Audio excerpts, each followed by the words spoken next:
उसकी बॉडी के vaginal tract में 150 mg सीमन मिला है। 150 mg अपने आप में एक बहुत बड़ी क्वांटिटी होती है।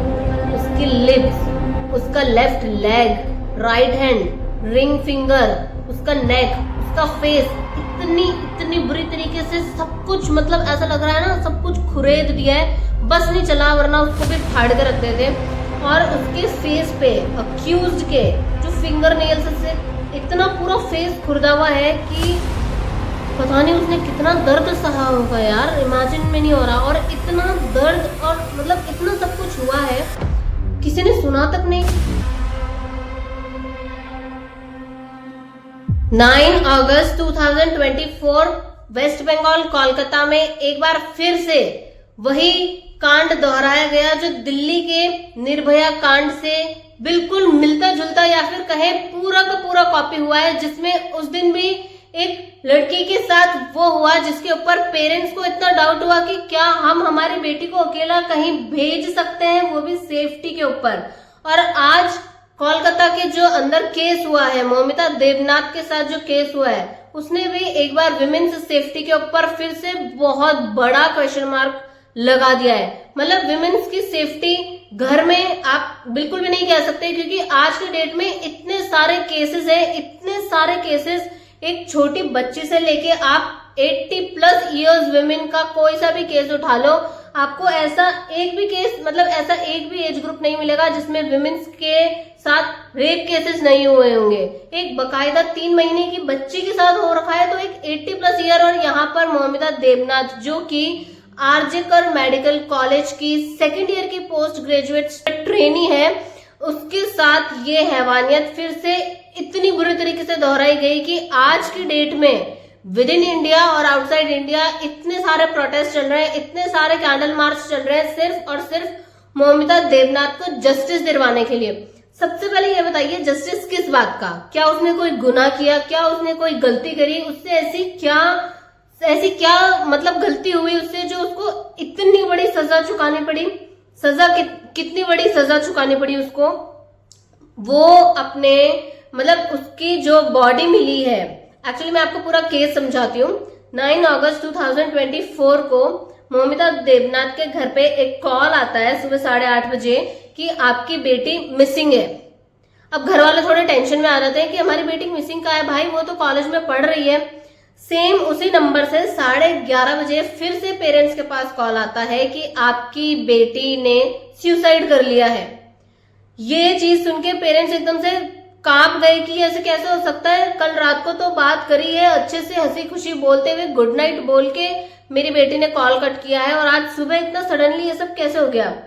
पेरेंट्स जब आरजेकर मेडिकल कॉलेज पहुंचते हैं और अपनी बेटी के लिए पूछते हैं कि हमारी बेटी कहाँ है, तो उसे कॉलेज की अथॉरिटीज बोलती है कि आप लोगों को अभी अपने बेटे से मिलने की परमिशन अलाउड नहीं है, यहाँ पर पुलिस इन्वेस्टिगेशन चल रही है और आपको वेट करना पड़ेगा। ऐसा न जाने कितनी बार सुना होगा। और आफ्टर 3 आवर्स का वेट करने के बाद हमको 3 घंटा खड़े रखा।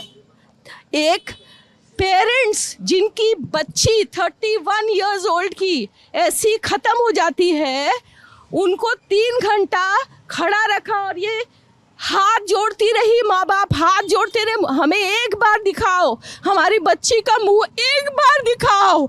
हमको नहीं दिखाया गया। 3 घंटे तक खड़े रहने के बाद ये जिसके मुंह में खून था फोटो खींच के लाके मुझे दिखाते हैं। मौमिता के पेरेंट्स को उसकी सिर्फ एक झलक देखने के लिए अलाउ किया, और वो भी ये कहते हुए कि आप इसकी एक फोटो क्लिक करके बाहर जाके आराम से देखिए, आप यहाँ पे ज्यादा टाइम नहीं लगा सकते। और जब पेरेंट्स ने मौमिता की बॉडी को देखा, मतलब पैरों के नीचे से जमीन खिसक गई, आसमान सर के ऊपर है या नहीं बिल्कुल भी आइडिया नहीं है।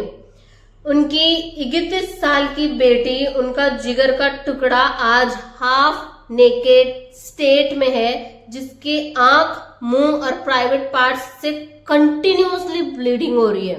मतलब इमेजिनेशन में भी नहीं आ सकता। जब हमें इतनी सी खरोच लग जाती है, बुखार, जुकाम, पेट दर्द, बहुत नॉर्मल से अगर कुछ हो जाता है, एक वायरल भी हो जाता है, तो हमारे घर वाले ना मतलब हिल जाते हैं कि यार इसको हो क्या गया। वहीं दूसरी ओर एक 31 साल की बेटी जो कि आज अपने करियर के स्टेज में थी, उसे इस हालत में उसके पेरेंट्स कैसे देख सकते हैं? मतलब इमेजिनेशन भी नहीं हो सकता है कि इतनी दर्दनाक पोजीशन में थी उनकी बेटी। तो हुआ ये था कि 8 अगस्त 2024 को मौमिता अपने 4 जूनियर इंटर्न्स के साथ सेमिनार हॉल में बैठ के डिनर कर रही थी और साथ ही साथ ओलंपिक्स के गेम्स को भी वॉच कर रही थी।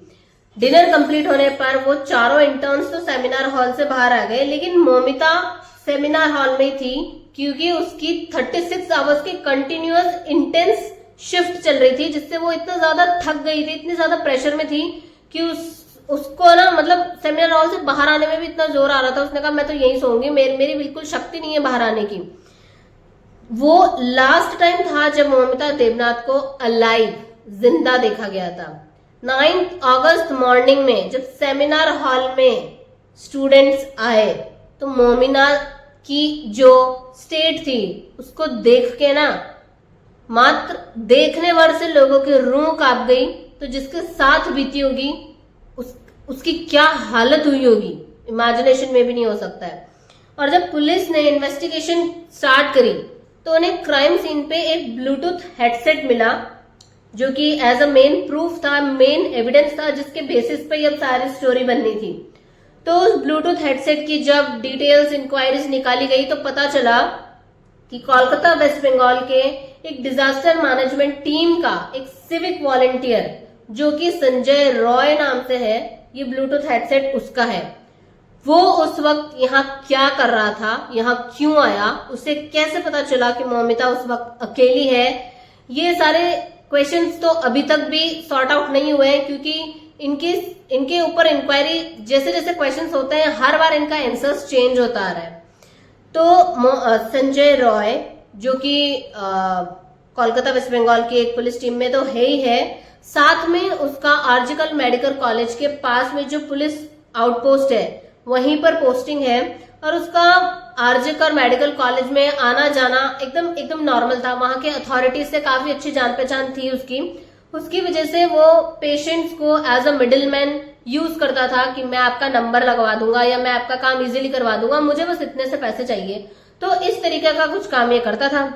इसकी ऑलरेडी 4 शादियां हो रखी है। इसको एक तरीके का विमेनाइजर कहा गया है और इतने डोमेस्टिक अब्यूज केसेस है इसके ऊपर की मतलब इमेजिन नहीं हो सकता। और जब संजय रॉय के पेरेंट्स से उसकी इंक्वायरी करी तो उन्होंने कहा हमारे जिंदगी में अगर सबसे बड़ा कलंक कोई है तो ये है हमारा बेटा। इसका नाम हमारे साथ जुड़कर ना ऐसा लगता है किसी ने हमें गाली दी है। मतलब जितनी गालियां जितनी मन में से खुन्नस निकाली जाए उतनी कम है संजय रॉय के लिए।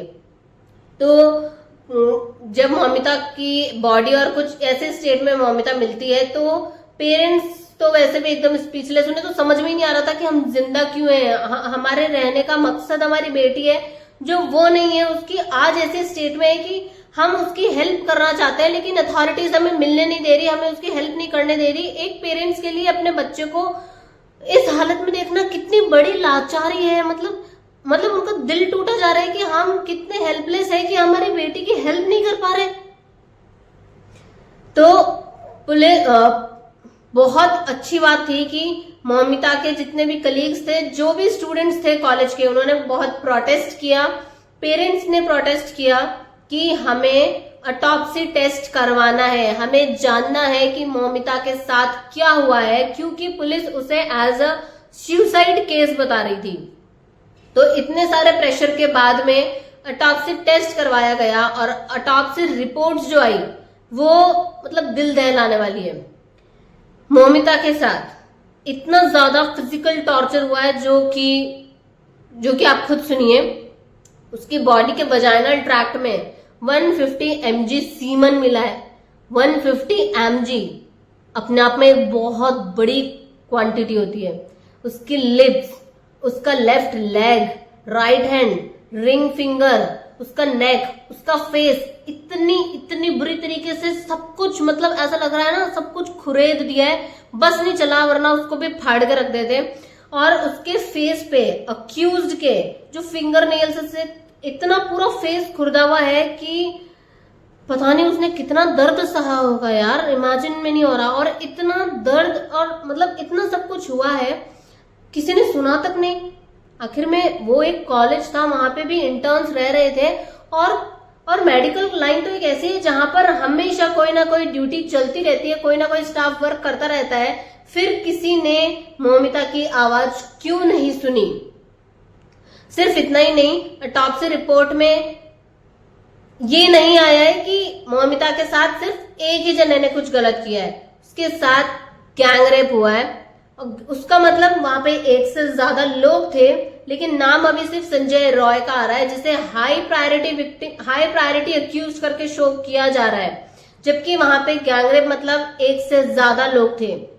उसके बाद में सिर्फ इतना ही नहीं, उसको स्ट्रैंगुलेशन करके उसकी डेथ की गई है। स्ट्रैंगुलेशन मतलब उसके मुंह और उसके गर्दन पर इतना प्रेशर लगाया गया है कि उसकी थायराइड कार्टिलेज जो होती है ना, वो फट गई है। मतलब क्या बोले, पूरी बॉडी ऊपर से लेकर नीचे तक लाइव, एक तो ऑपरेशन में फाड़ी जाती है, यहाँ पर एज गैंगरेप में फाड़ी गई है। इतनी हैवानियत, मतलब हैवानियत की सारी हदें पार हो गई।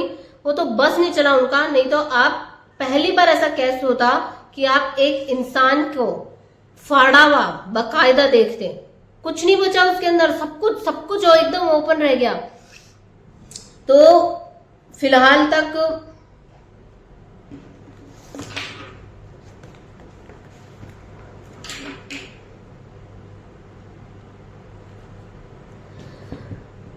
पुलिस इन्वेस्टिगेशन की मतलब ऑटोप्सी रिपोर्ट आने के बाद पब्लिक ने और पेरेंट्स ने पुलिस के ऊपर क्वेश्चन कर दिया कि हमें आपकी इन्वेस्टिगेशन पे बिल्कुल भी यकीन नहीं है।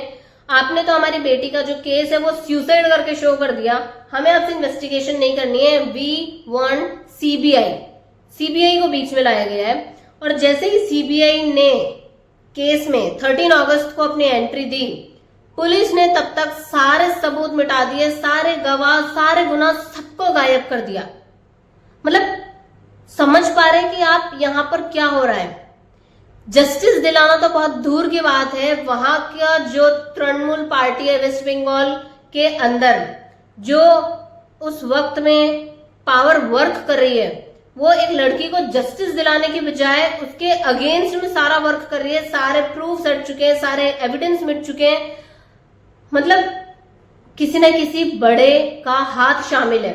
बड़े से याद आया, आरजीकर मेडिकल कॉलेज का प्रिंसिपल और ऑर्थोपेडिक सर्जन संदीप घोष ने ये बोल के रेजिग्नेशन दिया है कि मौमिता देवनाथ के केस की वजह से उनके ऊपर सोशल मीडिया पे इतनी उनकी इंसल्ट हो रही है, उनके साथ बदतमीजी हो रही है, उनको जो मन में आ रहा है वो बोला जा रहा है, उनसे सहन नहीं हो रहा, इसलिए उन्होंने रेजिग्नेशन दे दिया।